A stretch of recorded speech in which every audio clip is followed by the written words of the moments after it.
Driver thumbnail.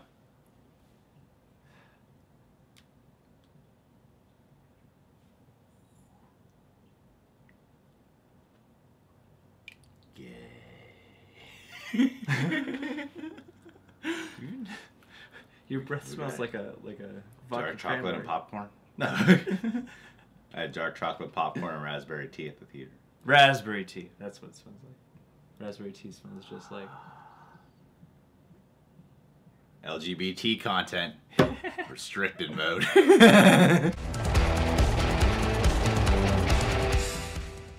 What is happening, Reject Nation? It's Greg Alba over here. And it's John over here. So we just watched The Baby Driver. That movie was something special, man. That was a really special film. John, take it away. I realized while I was watching this movie that I seldom feel the joyousness of and the love for cinema more than when I'm watching an Edgar Wright joint. It kind of just oozes off the screen, and this one is pretty darn magical, and it's a bit different from, you know, the Cornetto trilogy, if that's what you know of his work. Yeah, well, it's not as cheeky. It's more just a film in its own genre. It's a little more straightforward, yeah. It's a little less referential visually to stuff. It's as rhythmic as ever. Yeah, I mean, it has everything you'd want from an Edgar Wright film. It has the awesome editing, the awesome pacing. It has humor in it. It's got this just undeniable rhythm and kinetic energy that you just can't get from like other filmmakers that work so flawlessly. Oftentimes, I can think of other films where that could be kind of annoying or frustrating. Because this film, like the first 20-30 minutes, moves at a really fast pace, but then it does take its time to slow it down just a little bit, enough to give it some breathing room. And I was glad the film does that, because otherwise it would have just been like a really fast music video the entire time. And instead of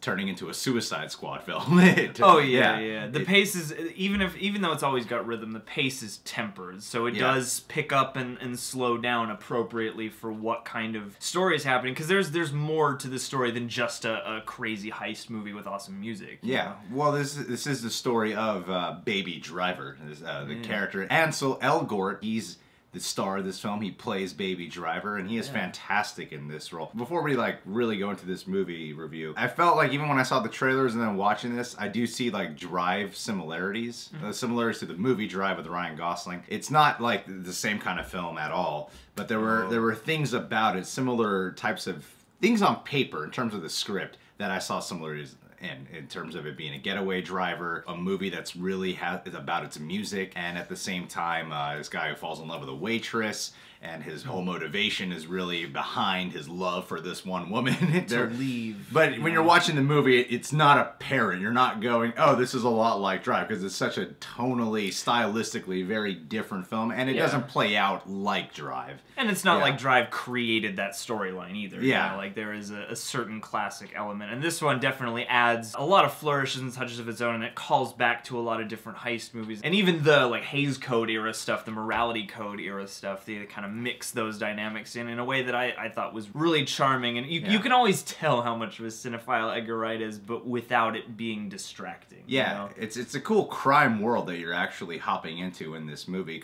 and its wide variety of characters brings all that to life. Starting with Ansel Elgort.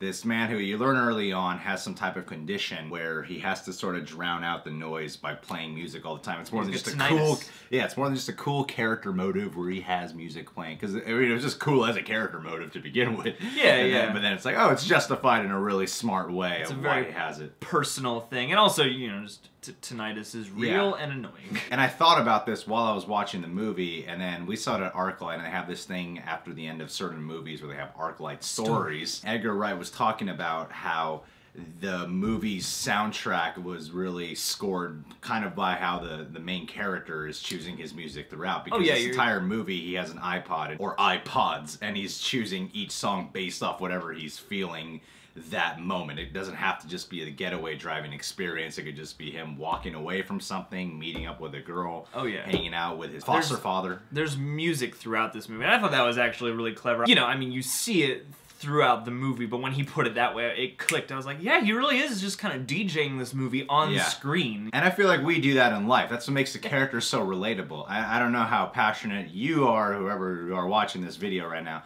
I don't know how passionate you are about music, but I certainly do that. If I'm in a good mood, I want to play a good song. If I'm driving, you got a song for everything. Yeah, if I'm in a sad mood, sometimes you want to listen to a sad song in order to like accompany your mood, because sometimes just music puts you in the mood.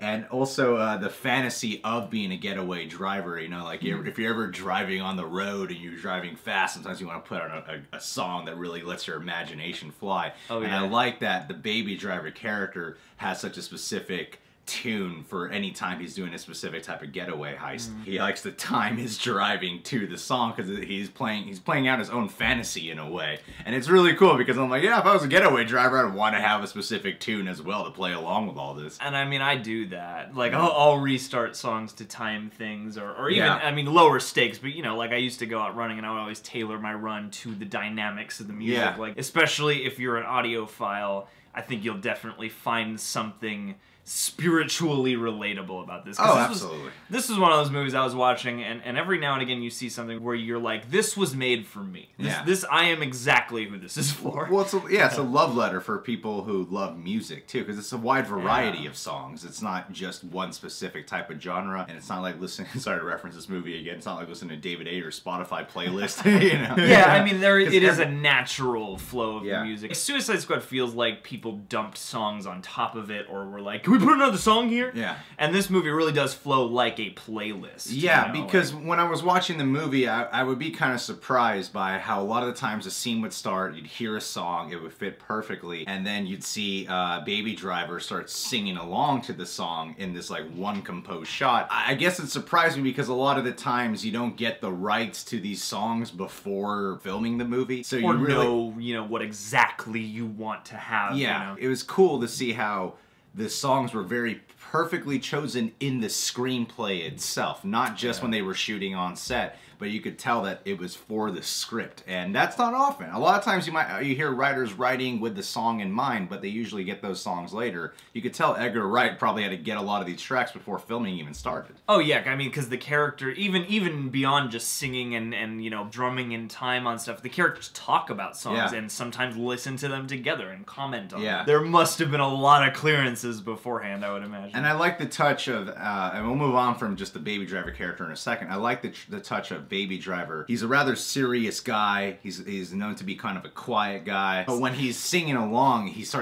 gets goofy. Those are like surprising touches that you don't see in the trailer. You don't see in the marketing for this movie. Is he starts to goof out when he's singing along to the songs, like a lot of us do when we sing along to certain songs. Like you do when you really love something and it's part of your day and you know it. That's the thing. I caught that with a couple characters. I was like, it seems like you really got to know these songs. Yeah. And like, you know, when they start in those moments singing along and kind of dancing and stuff, like, it does feel real. Like, it feels like a natural relationship to the music. And the romance that blooms in this movie with the character played by Lily James. Deborah. I thought it was a fantastic romantic aspect of this film.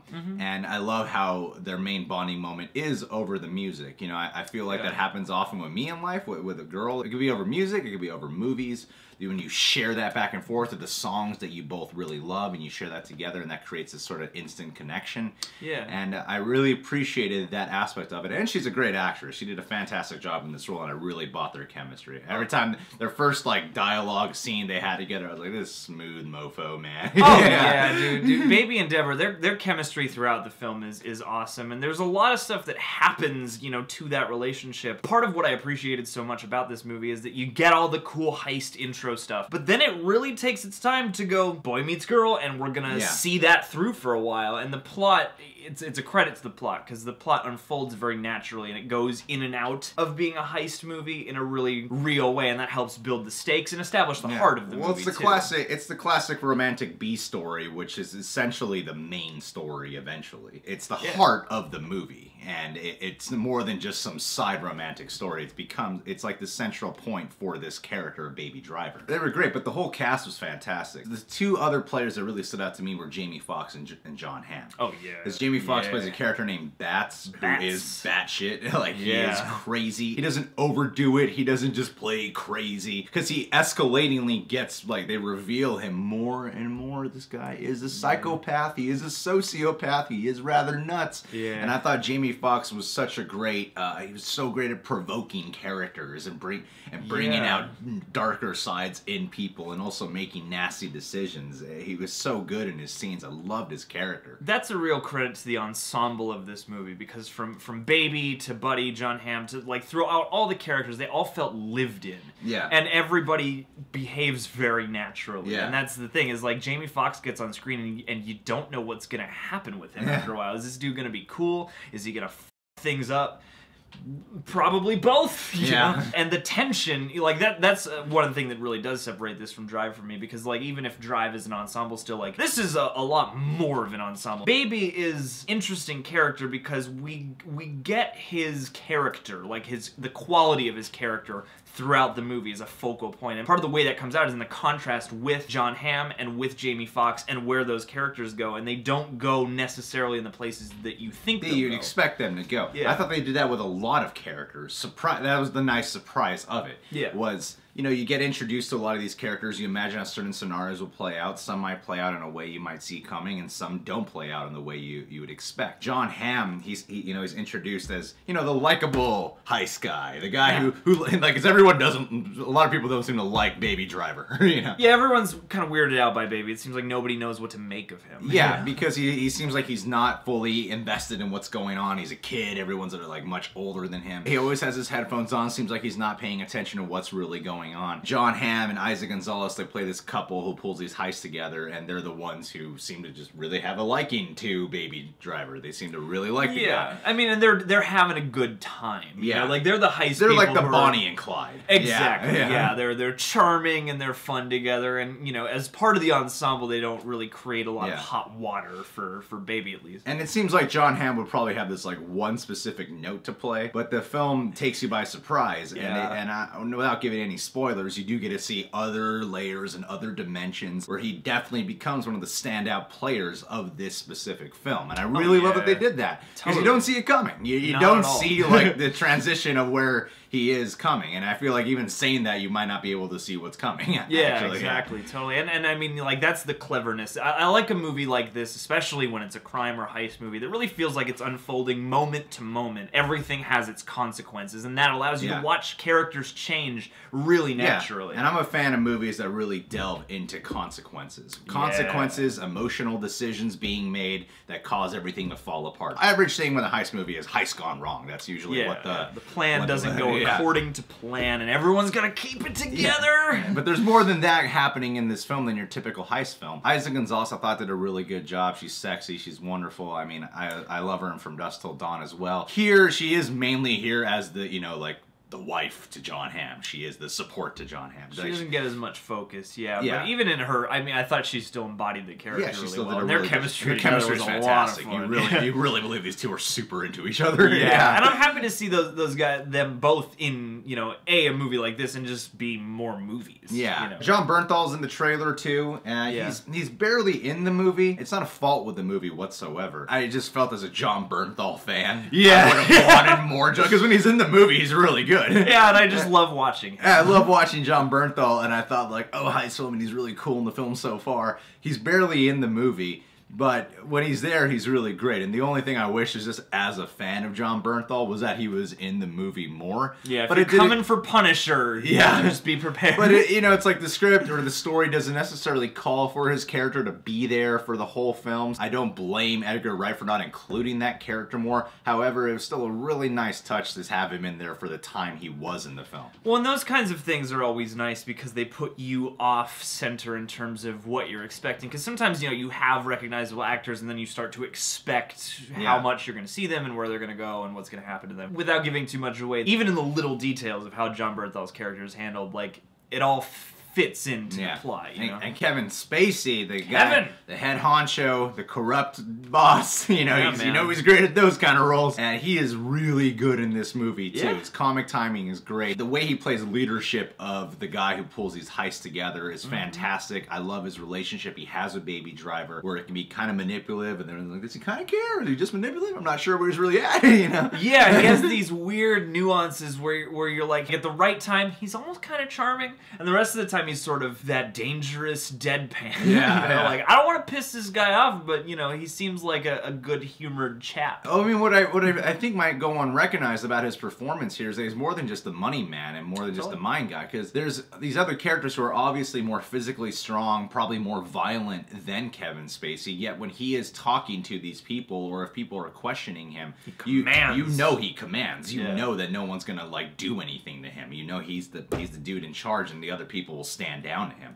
And I love that touch. That's how powerful of an actor he is in this film. This movie really is an ensemble piece with Ansel Elgort really helming this film. He's the heart and soul, but everybody shines. Like, everything in this movie, even just down to the cinematography and the editing and the action, the chases, everything is punchy and everything glistens. You know? And I guess one of the last characters to really touch on is the foster father for Baby Driver, played by C.J. Jones, who is he's deaf. Yeah, and that was another kind of nice, heartwarming. You really get a sense for Baby's life, you know, and that just adds to that character. You know, he lives with a deaf person, so it doesn't really matter if he's going to set funds, and all the time he's kind of deaf too. And no relationship goes to waste here. There's no. And that was a nice thing too. I like how that was something that you're not really going to get in the trailer because he's a deaf guy and they speak in sign language. As the film keeps going, they do keep coming back to it, and they do keep letting it evolve, and I really appreciate it about the film, because this film has a lot more heart than you might. I mean, it's Edgar Wright, and his films always have a heart, but you know, in marketing, you don't expect that. You just expect cool action film. Yeah, it's way more than that. Well, Edgar Wright, he always manages by the end of it, even in, you know, the Cornetto trilogy flicks, even in Scott Pilgrim, like, he always manages to hit me in the heartstrings. And during this movie, like, I was getting misty-eyed a couple times. You know, there were some really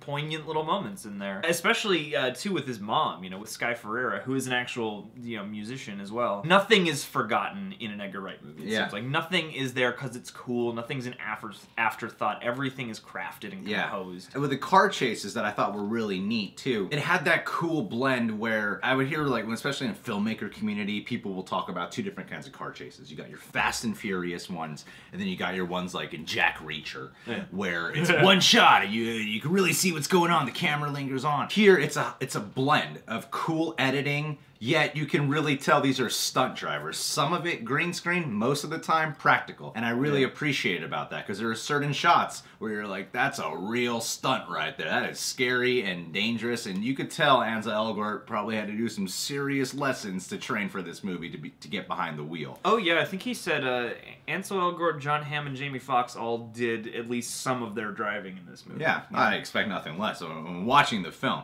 So I thought it was really well edited. I mean, I think Edgar Wright's films are always sharply edited, finely tuned, because there's one thing about Edgar Wright. If you're a fan of Edgar Wright, you know he's all about the details, all about the little character touches. They will eventually comes full circle in every single thing.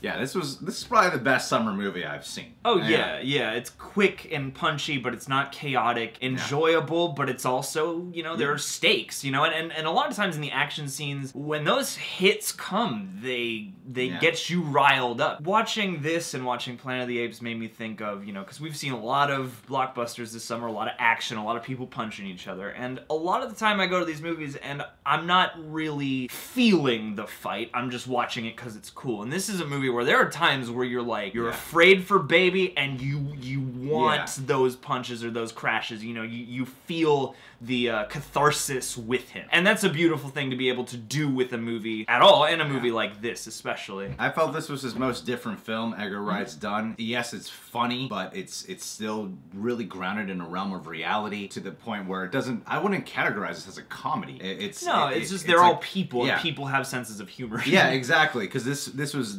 without a doubt his most tension-filled film he's ever done, but it never loses the fun. Yeah. You know? Yeah, and when it does get tense, and when it does get, you know, a bit harrowing, like, it earns that, you know? Now, there's a couple of shock moments that happen where you're like, Well, and the cool thing too is when it comes to the car chases specifically, or any of the chases, because there's also a pretty spectacular foot chase in this movie too. I liked that you start out with the cool one, you introduce the movie on like, here's how cool and in control Baby is, and then the rest of the time, like, they did a great job of making you really pay attention to Baby figuring it out. Because almost nothing goes just according to plan after that first chase. You know, like, everything is adjusting and things going wrong and variables. The thought that goes into that, like, mad respect. Mad respect, you know, because it feels natural. The second heist they go on with Flea, yeah. That whole car chase, I was not expecting any of how that happened. Oh yeah, you know, that was brilliantly done. You account for, like, all these heist movies are about, like, oh, we got this plan. But almost none of the plans go 100% to plan in this movie, and that's another thing that I think is a great touch, a great nuance. Even when they do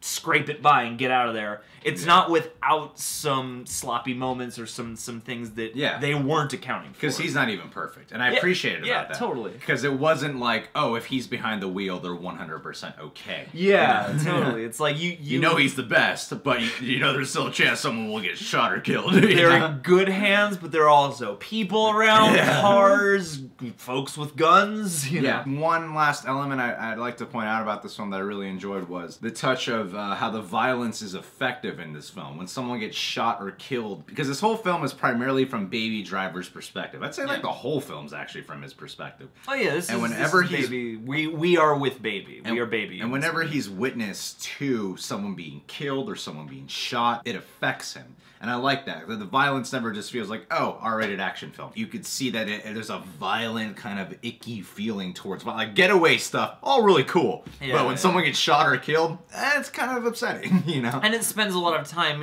even during the heist moments, considering the collateral damage and the people and coming face to face with that. And that's something that across the board with these kinds of movies is often missing in a meaningful way. Yeah. And that sells everything beautifully. Especially, I mean, it's an R-rated movie, but I feel like PG-13 movies that have a much higher body count than this miss that all the time. And I guess that's part of why they get away with it, because we don't care so much, because it doesn't feel that real. But this movie's kind of all about what the consequences are, and you see what he has to lose and what his life is like, why he might not want to be this guy, you know? And that's convincing. It's not just, you know, I want to get out of crime. Because. It's a fully lived-in movie, and I love that about this. I wrap this review up with my consensus saying this is hands down the best summer movie of 2017. I feel like we've seen all the big, most likely to be best ones.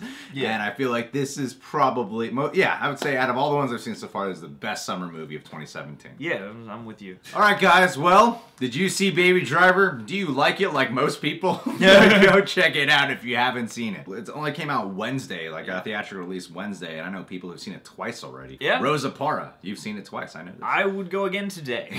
Subscribe to The Real Rejects, click that notification bell. John is Jon Humphrey on Twitter and Instagram, social media manager at Blumhouse, and go check out our exclusive perks and rewards, video content, all over at our Patreon. Thank you guys for the month of June who have participated in our Patreon. Seriously, you guys are the best. Much love to everyone over there and to everyone who's part of the Reject Nation in total. Yeah, man. Anybody supporting the Rejects, we appreciate you. We love you. Mwah!